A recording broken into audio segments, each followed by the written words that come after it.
Оңтүстік Астанамыздың Арман кинотеатрында Ермек Сергебаев және оның дәуірі атты мультимедиялық жоба өтуде. Музыканың, театрдың, операның және киноның тарихына саяхат жасайтын аталмыш көрменің нақты идеяларын Ермек Сергебаевтың немерелері жасаған. Біз атамызды еске алу үшін көрме жасау идеясын ойластырдық. Басты мақсатымыз осы көрмеге келген жастарға жобаны түсінікті әрі қызықты етіп өткізу. Осылайша мультимедиялық жобада аңызға айналған әншінің өмірі және сол кездегі шығармашылық жолымен сіздерді аудиогид таныстырады. Ол Ермек Бекмұхамедұлының баласы А-студия тобының әншісі композитор Байғали Сергебаевтың даусымен жазылды.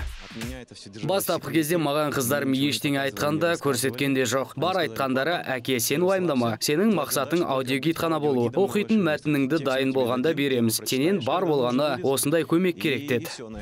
Байғали Сергебаевтың айтуынша, қыздарының еңбектеп жинаған барлық жұмыстары ойдағыдай шығып, тіпті оны таң қалдырған. Барлық материалдардың қалай жасалғанын көргенде қатты таң қалдым. Көрме өте заманауи жасалған. Тіпті бір мезетте Лондон немесе Нью-Йоркте жүргендей сезімде болдым. Айта кетейік, Ермек Сергебаевтың өмірлік жолына арналған бұл көрме түрлі жастағы адамдарға арналған, және әншінің немересі Камила осындай жобаның жастарға керек екеніне сенімді. Біз үшін үлкен тәжірибе болды, және бұл туралы бұрын ойлаған жоқпыз. Қандай да бір мұрағаттың барын білгенбіз, алайда материалдарды өз көзімізбен көргенде көрме туралы жұмысты бекер бастамағанымызға көз жеткіздік. Осындай жобаларды міндетті түрде жасау керек деп ойлаймын.